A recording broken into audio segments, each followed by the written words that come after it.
Okay, lesson number 9 is we're moving into circles.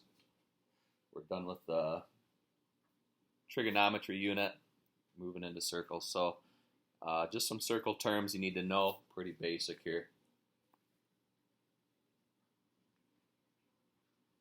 So on a circle, you do need to know, if you put a point in the center, that's how we're going to name the circle. So we're going to say this is circle A. We just name it by the center point. Should know radius. So if I go out to the edge here, radius is halfway across. Radius AB. Okay, if I go all the way through, put a C over here, we'd say diameter is all the way across. So we'd say diameter is segment CB. So you're going to see something like if the radius is 7, what is the diameter? Well, that's pretty easy, just double it. So R equals 7, D is obviously 14. So another term you're going to see is chord. Chord is 2 points that connect, that are, 2 points on the end, on the circle that are connected. Let's say AC. So there's chord AC. It connects 2 points on the circle, not necessarily through the center. So we'll say this is chord AC on circle B. Okay, that would be what that picture is showing. Tangent line. Tangent line just glances the circle. So you'd see something like tangent line AB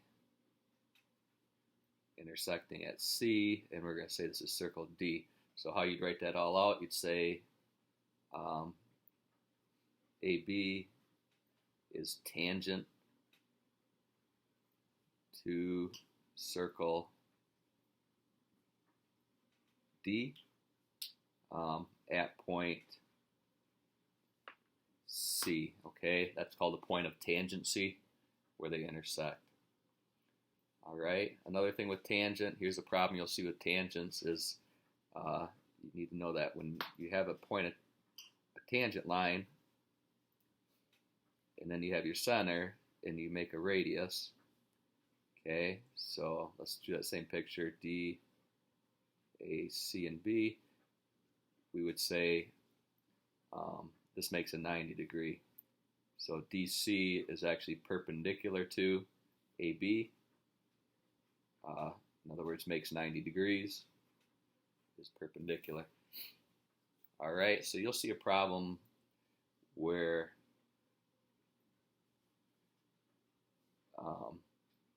it'll be like this, and you should know that it makes a right triangle. All right, so if it's a right triangle like this, and you're given, say, DC is 5, and CB is 10, how long is DB? Okay, so in other words, this is 5, and this is 10. How can you figure out that? Well, it's just Pythagorean theorem, okay, because it's a right triangle.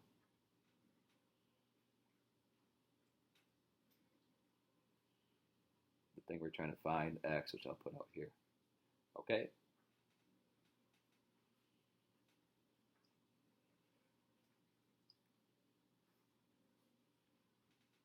And I would just keep it as a radical, or you can do a decimal either way. If I do a radical, we're talking 5 square root of 5. Okay, so just realize if it's tangent, I mean, this is still tangent.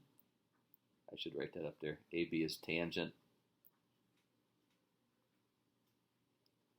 to circle D again.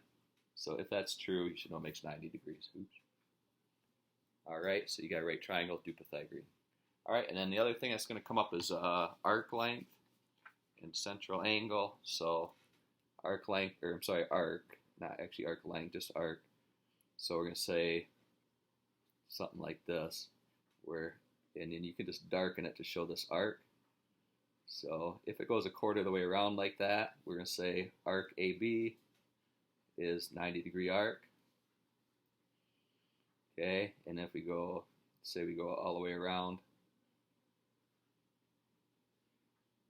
through the center here, we could say arc AC is 180-degree arc.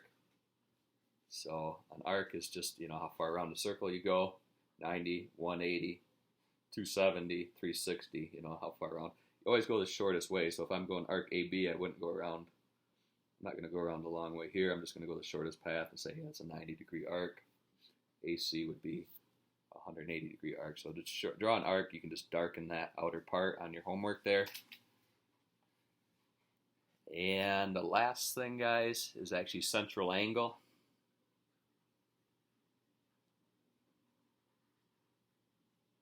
So let's say draw central angle DAB or BAD, that is 60 degrees. Okay, say the sign that says something like that. Okay, how you do that is central angle just means the vertex is at the center. It's BAD, that means A has to be the center, and then estimate a 60 degree would be about there. So that would be what they're talking about. So that would be 60 degrees there. So central angle just means the vertex is at the center. I'm going to show you one last thing here that will show up. You should know that all the central angles will make 360. So in other words, if I said, hey, what's x? Maybe if you go halfway around, it's going to be 180. So x equals 180 minus 60 degrees. 180 degrees minus 60 degrees because there's 180 degrees here total. Okay, so you should know that to go halfway around is 180. To go all the way around, your central angle would be 360. So that's 120 degrees. Okay, and one last thing here with central angles. You'll see a problem like this with some algebra to do. So say they give you the diameter.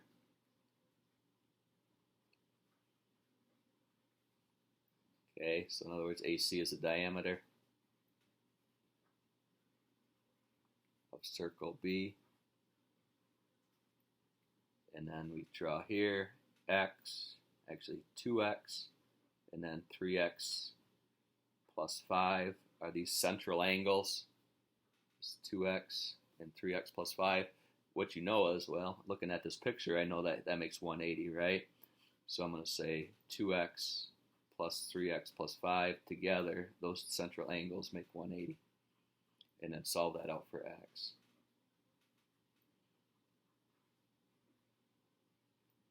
Minus 5 on each side. And I think you get 35, if I remember right. 175 divided by 5. Okay, plug that back in.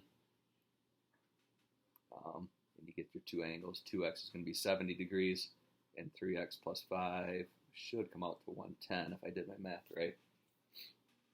Okay. One last term I missed here, guys. If you go back, if we can squeeze it in here.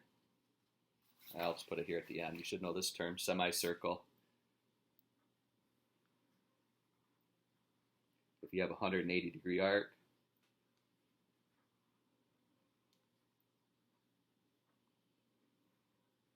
AB, we'd say arc AB is a semicircle, meaning halfway around.